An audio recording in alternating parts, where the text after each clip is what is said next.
বাঁকুড়া ও দুর্গাপুরের সংযোগকারী বাঁকুড়া দুর্গাপুর ৯ নম্বর রাজ্য সড়কের দুর্গাপুর ব্যারেজের মধ্যবর্তী রাস্তাটি দীর্ঘদিন ধরে ভগ্নপ্রায় অবস্থায় পড়ে রয়েছে।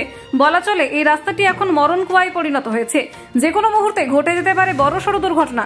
ভোট এসেছে, ভোট গেছে, কিন্তু জরাজীর্ণ রাস্তার দুরবস্থা নজরে আসেনি কোনো রাজনেতার। ফলত প্রাণ হাতে করে এই রাস্তায় জনসাধারণের নিত্যদিনের যাওয়া আসা। বেশ কয়েকবার ঘটে গেছে মর্মান্তিক পথ দুর্ঘটনা, কিন্তু তাও টনক নড়েনি প্রশাসনের। তাই জনসাধারণের দুর্দশার কথা মাথায় রেখে ২১শে জুন শুক্রবার সিপিআইএম বরজোড়া এরিয়া কমিটির পক্ষ থেকে বাঁকুড়া দুর্গাপুর ৯ নম্বর রাজ্য সড়কের দুর্গাপুর ব্যারেজের মধ্যবর্তী রাস্তাটি সংস্কারের দাবিতে বরজোড়ার বিডিওর কাছে একটি আবেদনপত্র জমা দেওয়া হয়। এর পাশাপাশি কমিটির তরফ থেকে হুঁশিয়ারি দেওয়া হয়, আগামী কয়েকদিনের মধ্যে এই রাস্তা সংস্কারের কাজ শুরু না হলে আগামীতে রাস্তা অবরোধ করে বৃহত্তর আন্দোলনের ডাক দেওয়া হবে।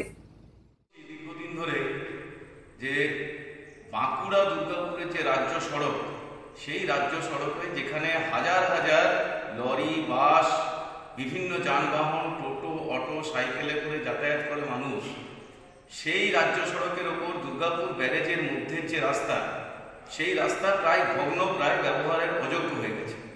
ইতিমধ্যেই কয়েকটা দুর্ঘটনার ঘটনা ঘটেছে, যাতে হচ্ছে মানুষ খুব অসুবিধার মধ্যে পড়েছে। আমরা নির্বাচনের আগেই সিপিআইএম এর পক্ষ থেকে রাস্তা অবরোধ করে আমরা জানান দিয়েছিলাম প্রশাসনকে, অবিলম্বে এই রাস্তা সংস্কার করতে হবে মানুষের স্বার্থে। প্রশাসন বলেছিল ভোটের পর কাজ শুরু হবে, কিন্তু এখনো পর্যন্ত আমরা তার সুরাহা দেখতে পাইনি। আজকে আমরা বিডিও সাহেব এবং আইসি সাহেবের সঙ্গে কথা বলেছি বরজোড়া। তাদেরকে আমরা বলেছি এবং লিখিত দিয়েছি বিডিও সাহেবকে যে কয়েক দিনের মধ্যেই রাস্তা সংস্কারের কাজ শুরু না হলে আমরা বৃহত্তর আন্দোলন, প্রয়োজনে লাগাতার রাস্তা অবরোধের দিকে যেতে বাধ্য হব। আমরা সতর্ক করতে চাই প্রশাসনকে, মানুষের স্বার্থে এই কাজ করতেই হবে। সিপিআইএম চুপ করে বসে থাকতে পারে না।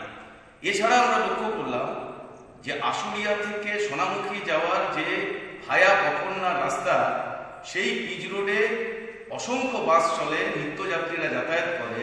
সেই রাস্তায় কাটাবাঁধের কাছে একটা কালভার্ট ভেঙে গেল দীর্ঘদিন ধরে। প্রশাসন এমন একটা অপদার্থ যে সেই কালভার্ট নির্মাণ করতে এখনো গড়িমসি করছে।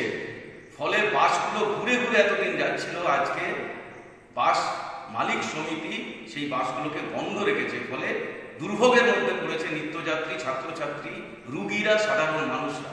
টোটো, অটোতে করে কোনো রকমে যাতায়াত করেছে। আগামীকালও বাস চলবে কিনা নিশ্চয়তা নেই। যদি এটা চলতে থাকে আমরা আর বসে থাকবো না। ১-২ দিনের মধ্যেই যদি এর ব্যবস্থা না হয়, আমরা সেখানে রাস্তাতেই মানুষকে নিয়ে মানুষের জন্য সংগ্রামে যেতে বাধ্য হব।